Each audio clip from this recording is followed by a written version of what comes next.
नमस्कार दोस्तों, आप सभी का स्वागत है हमारे YouTube channel short hand house पर।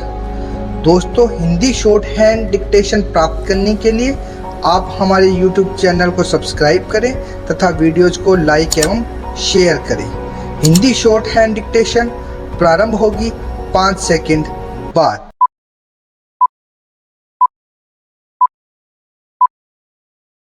स्टार्ट। भाइयों और बहनों, आज मुझे बड़ी प्रसन्नता है कि हमारे बड़े बड़े कृषि वैज्ञानिक और कृषि विशेषज्ञ अपने अनुसंधानों के सार राष्ट्रभाषा हिंदी में प्रस्तुत करने के लिए पूरे देश से यहाँ एकत्र हुए हैं।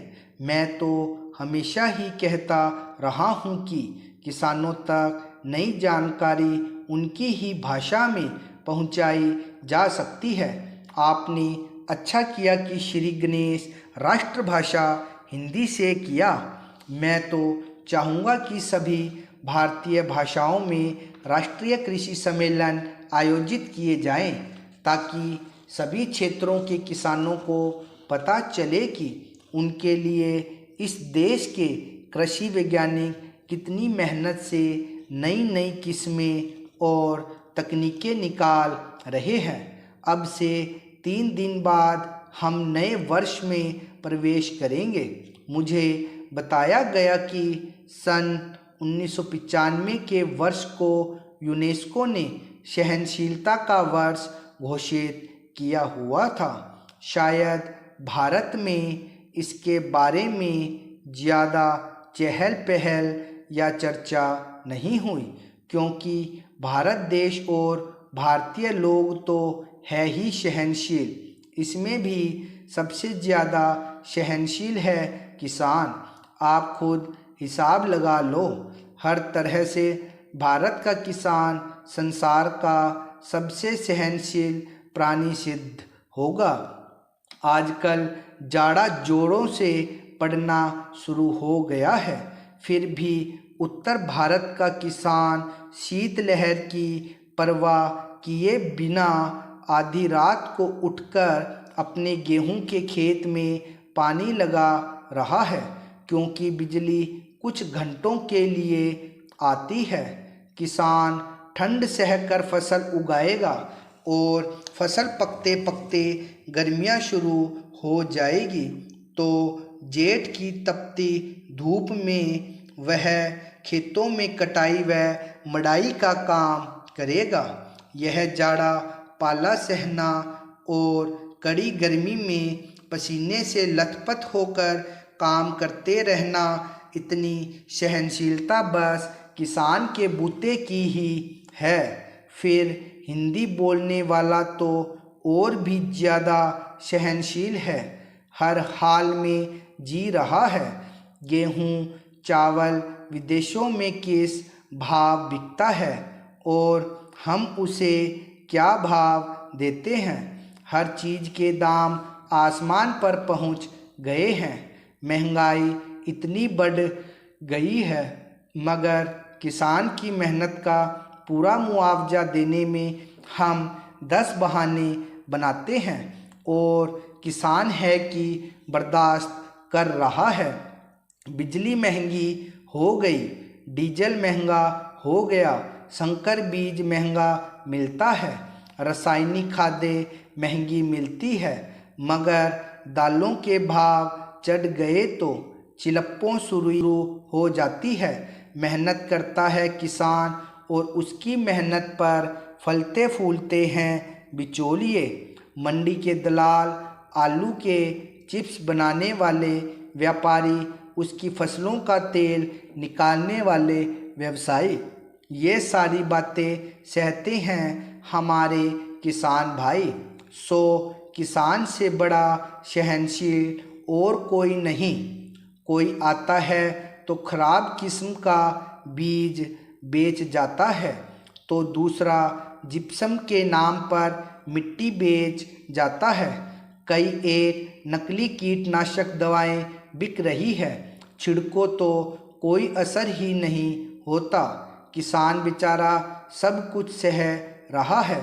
मैं समझता हूँ कि यहाँ जो कृषि वैज्ञानिक हिंदी में अपने शोध पत्र प्रस्तुत कर रहे हैं वे भी बड़े सहनशील होंगे। भाइयों और बहनों, मतलब यह है कि अगर संसार को सहनशील बनाना है तो सभी लोगों को दुनिया भर में हिंदी भाषा का प्रचार और प्रसार करना चाहिए। ज़्यादातर व्यापार के लिए कच्चा माल तो किसान ही पैदा करता है, फिर किसान के लिए कृषि अनुसंधान के खर्च में दुनिया भर में कटौती क्यों की जा रही है। कटौती करनी है तो बहुत से और क्षेत्र भी है। अमीर देश सन 1990 में खेती बाड़ी को आगे बढ़ाने के लिए जो सहायता दे रहे थे वह भी 12 अरब डॉलर और 10 साल बाद 2000 में 2 अरब डॉलर की कटौती कर दी और यह 10 अरब डॉलर रह गई। तो पूरी दुनिया को खेती बाड़ी से जोड़ने की ज़रूरत है, तभी ये दुनिया आपस में लड़ना मरना बंद करेगी। मेरा बस चले तो मैं तो हिमालय की सबसे ऊंची चोटी सागरमाथा, जिसे दुनिया एवरेस्ट कहती है, पर चढ़ूं और पूरे जोर से आवाज़ लगाऊं कि ए धरती के वासियों, बंदूकें छोड़ो और हल उठाओ, नहीं तो आप ही सोचो कि 20 साल बाद 2020 में जब दुनिया की आबादी 8 अरब हो जाएगी तो सबको खिलाने लायक खाद्यान्न कैसे उपलब्ध होगा। उस समय चीन को भी बाहर से गेहूं मंगाना पड़ेगा।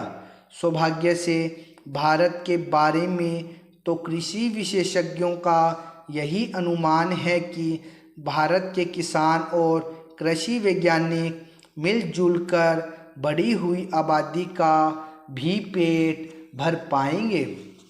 आज हमारे अन्न भंडार में 3.5 करोड़ टन से ज़्यादा अनाज भरा है।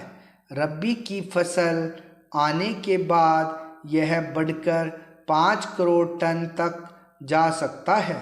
रखने की जगह नहीं है, इसलिए समाज कल्याण के कामों में लगाने और विविध रूपों में निर्यात करने के अवसर बढ़ रहे हैं।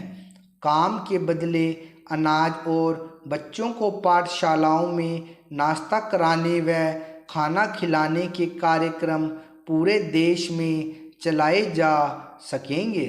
यह एक तरह से दूसरी कृषि क्रांति का ही नतीजा है कि हम 101 करोड़ से ज़्यादा आबादी को अपने खेतों में उपजाई फसल से ही खाद्यान्न उपलब्ध करा रहे हैं।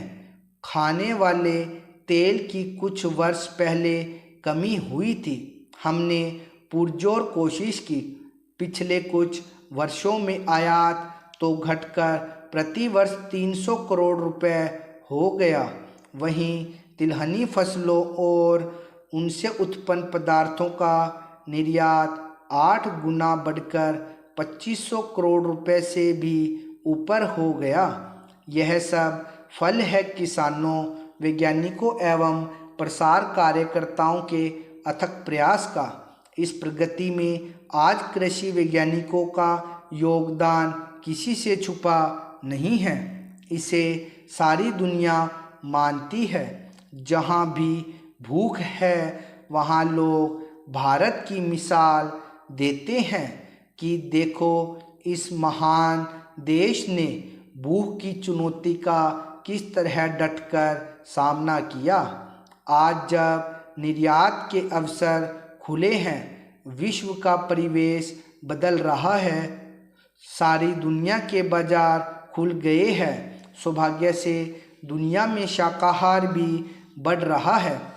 इस समय हमारे विविध व्यंजनों को विश्व बाजार में प्रचलित करने के बड़े मौके हैं। श्रीमान, हम जो सोयल हेल्थ कार्ड के काम को लेकर चले हैं, अगर हम उसको सफलता से लागू करें और किसान सोयल हेल्थ कार्ड की एडवाइज के अनुसार अपनी ज़मीन का उपयोग करना शुरू करें तो प्रोडक्टिविटी बढ़ सकती है, इनपुट कॉस्ट कम हो सकती है। स्टॉप 100 शब्द प्रति मिनट की गति से थी ये डिक्टेशन।